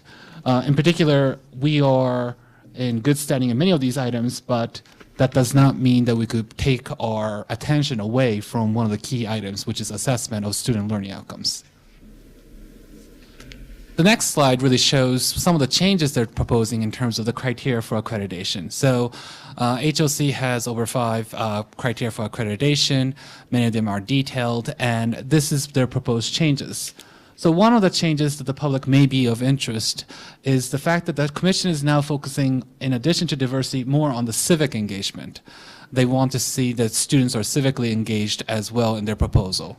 Another items that they clarified in their criteria for accreditation is their focus on ensuring that the human and cultural diversity of the world where students live and work are reflected within the institution. So in terms of what that means to our institution is that we want to make sure that our faculty, staff, and administrators are reflective of our local community in terms of representation. Other items are sort of a trend in higher education nationally, which is a bigger importance on emphasis on use of data to reach informed decisions to improve the lives of our students, as well as focusing on linking processes. So one of the things that higher education institutions many times receive criticism for is this siloed nature of how we do our business. So the commission is proposing that in their new criteria for accreditation, one of the things they look at is how are we making sure that our systems work seamlessly for the benefit of our students. So based on what we've really learned from our annual conference participation, as well as what we received from our previous systems portfolio, we have several recommendations for the college that should be considered as we're putting together our 2-year strategic plan. One, the matter relating to assessment. We didn't get any findings from our previous visit when we had people coming here back in 2015, I believe, or 14, somewhere around that, several years ago. But they did mention, I'm sorry, when they visited us, it was actually 2012, I think, or 13, somewhere around there. But anyway, in terms of our report, we didn't receive any findings on this particular item, but the matter of assessment is of great importance across the country, not just for us, and it's also important for our students. In particular, because we want to ensure that students are actually learning the items that we're trying to teach them and then try to make improvements based on the data we're collecting through the assessment process. It's also important to point this out communicate this to the faculty and staff that this is something that the institution values. And so there's been a lot of work that's being done across the state relating to that work on essential skills outcomes. Previously, that was used, that particular item, a term was called common learning outcomes. Now they're calling it essential learning outcomes in our state. Another item that we need to pay particular close attention to is the matter relating to co-curricular assessment. So it's not just about assessment in the classrooms, but it's also assessment in co-curricular activities such as student government. And so they want to make sure that we are actually assessing and ensuring that students are learning their particular assessment items. The other recommendations relates to review of consistencies. So many institutions offer a number of different modalities in how they offer services to our students. For example, some students take courses online, other students take their courses at the high school campus, other students take classes at a different location. Whenever we offer these different courses, we want to make sure that they're receiving consistent services and quality of instruction. So one of the things we need to do is we need to really review all of our instructions and materials, student support materials, to make sure that it's been done consistently across all modalities. Finally, there were 3 items that came up in the last systems appraisal feedback report.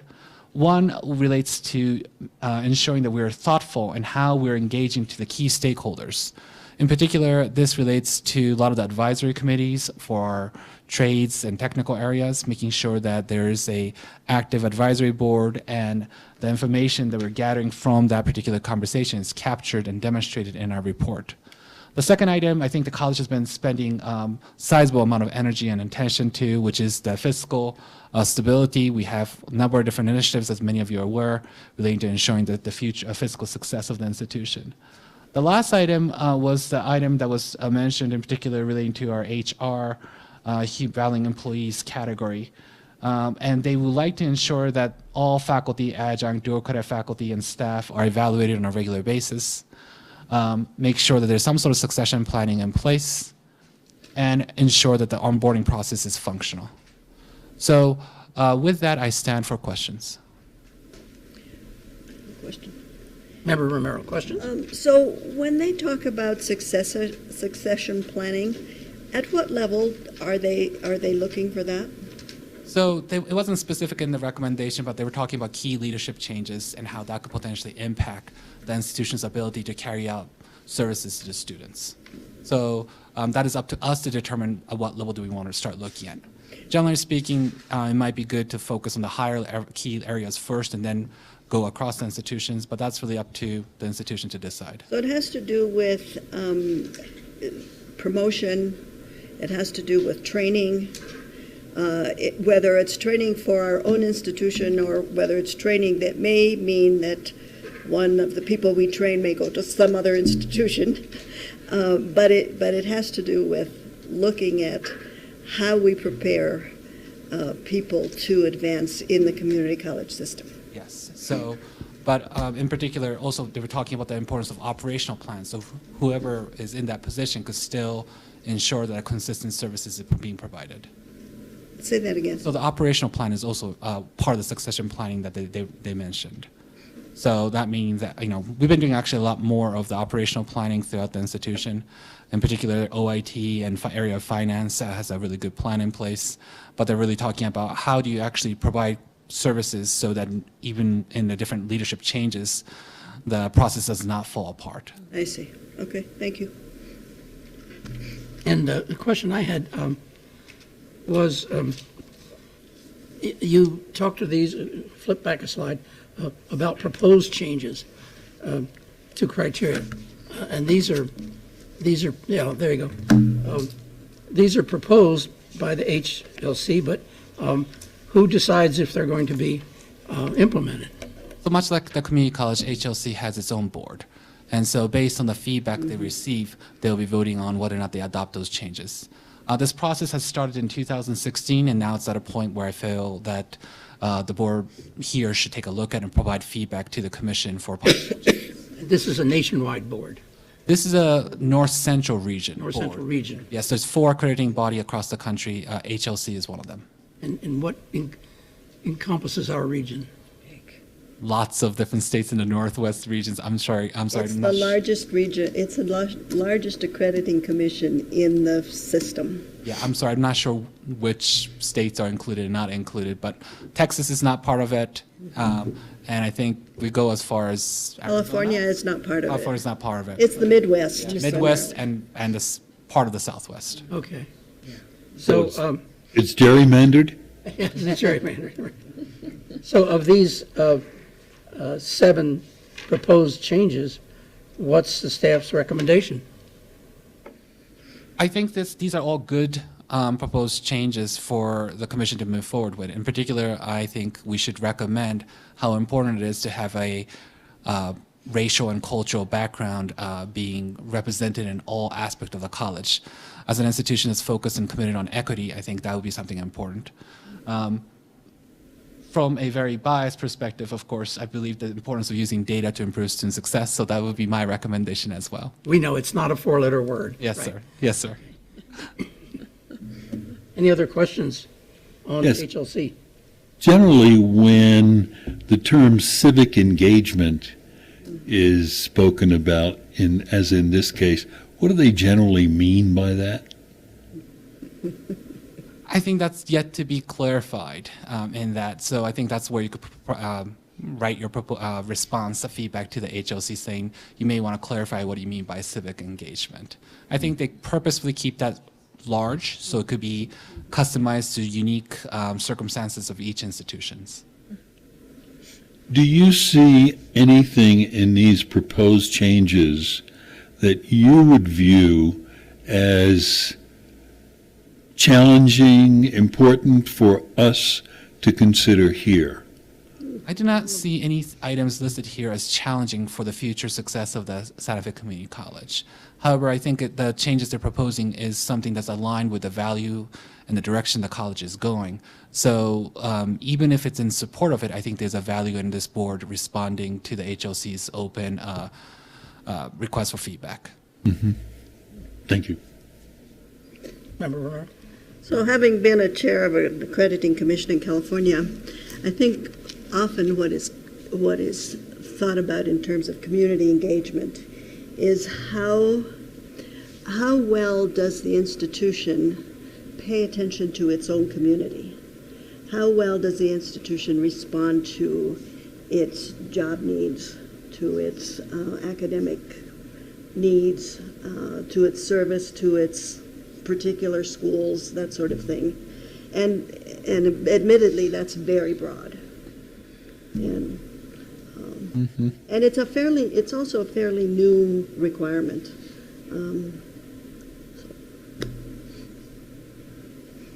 Mr. Chair? That's the only thing I know. Member Keith. So this is my question of the evening around timeline. First of all, would you talk to us about timeline on the new, the proposed changes? When do we anticipate that the commission may be adopting these, and would they apply in our accreditation cycle? And secondly, could you talk to us a little bit about what the timeline is associated? So you said we're submitting basically in February. When will we have a site visit, and when will we know about the status of our reaccreditation? That's a great question, and I'm glad you asked that question in particular. So I did ask that question to the commission when we went there. They said that they expect these rules to be, there's new criterias to be in place by fall of 2019. And so I asked them, considering that the visitors, the peer reviewers, will be coming on campus that spring of 2020, would it apply to us? And what they said was they're very flexible in terms of, because of the timing, they'll consider it individual case by case. I'm not that concerned about any of those items because I believe we're doing all of them and we're focusing on those effectively. But we may have an opportunity for further conversation with the commission if the peer reviewers have a particular concern relating to not meeting its new criteria. But generally speaking, what they said is what they do is that they take the older criteria as really the baseline to start, and they don't try to penalize for the changes and such. Yeah, I can also tell you that you're in the best position if you're in the first wave of new requirements, because they're much more flexible. That was certainly true with the PLOs, the learning outcomes, program learning outcomes. They became very critical as the time went on, but the first set of colleges that had to respond to that got a lot of leeway. And I think For that's, exactly that that's reason. why you're seeing now that bigger increase on the institutions receiving some sort of challenge visits due to issues relating to assessment. Yep. Other questions? I do think we've talked about it in past board meetings, but I do think we could tighten up our advisory committee system. Yes. And that's not one of the new changes here, but it's one in the existing, and I was a little concerned about that when we talked about it last time, so that's something perhaps we can put on the burner to work on. Other questions, comments? Mr. Chair, can I just go back to, so when is our, we're submitting in February of 2019. Right. When is our visit, and when do we know? I believe we do know. I believe it's the March or February of 2020. I need to look at the exact dates, but yes, 2020. And when will the visit be? that's when it will be. Okay. The visit. Yes. So a year later. Yes, a year later. Okay. And so what they do is they give us feedback and give us some time to respond, and then you give us also some time for us to make changes or shortcomings that they identified, and so that when they come, they expect everything to be addressed. Okay.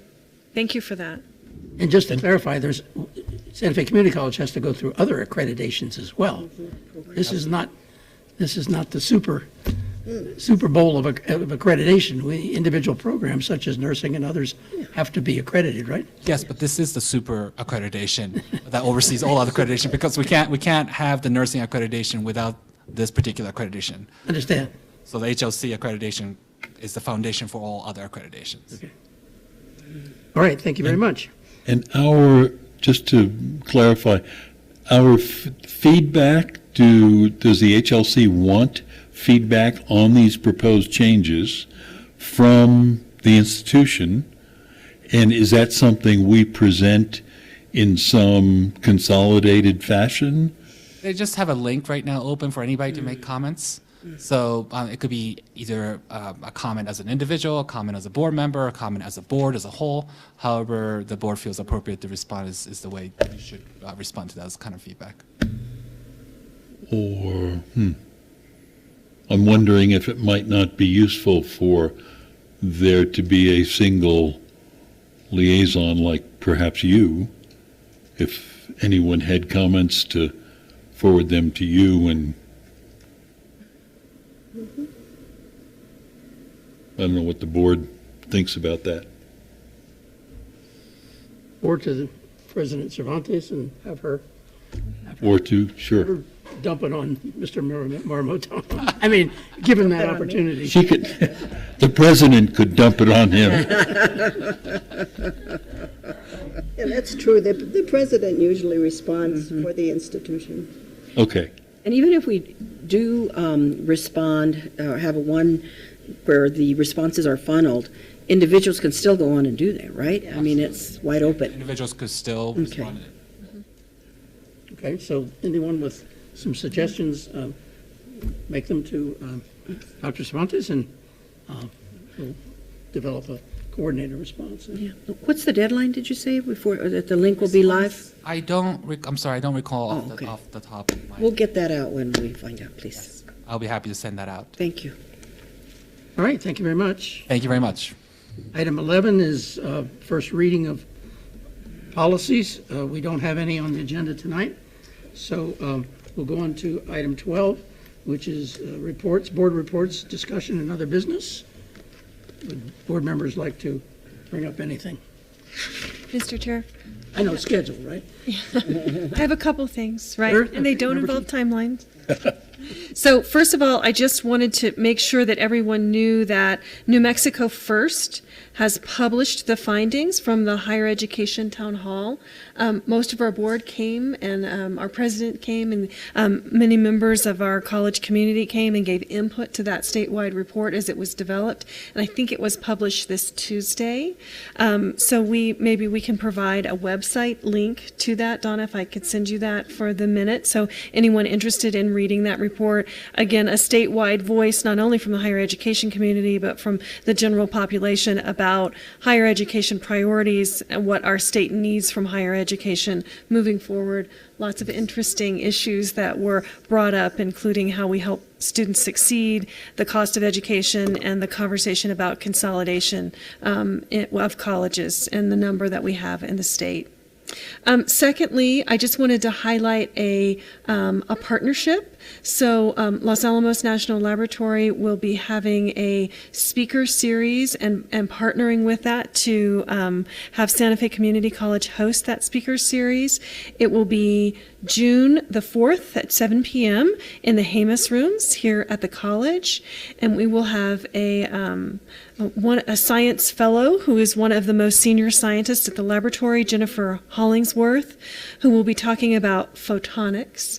And what she will tell everyone is that photonics will be for the 21st century what electronics was to the 20th century, and talk about photonics and light and the future of that, including in healthcare and improving healthcare outcomes, paint and TVs. So a very broad spectrum of how that will affect our lives moving forward. It's free to the public, and we would hope that the public and our students, faculty, and staff would come and participate. Thank you. Other comments or reports from the board? Dr. Cervantes, anything? Nothing else. Okay. Seeing none, then announcement of the next board meeting will be June 27th, the regular board meeting. And just to note that tentatively at least we'll be hopscotching the July meeting. And so there will not be a July meeting, but the chair, Ms. Siegel, will confirm that by email to you all, and so you'll know the final scheduling for that. And the other thing just related is I assume that Chair Siegel will also be scheduling the board retreat sometime in June? she'll Right. get with people and schedule that. I'll contact her and get her to settle up on those. Seeing nothing else, entertain a motion to adjourn. So moved. Okay, we can all stay. One motion. Is there a second? Second. And a second. Those in favor say aye. Aye. Thank you, everyone. Have a good evening.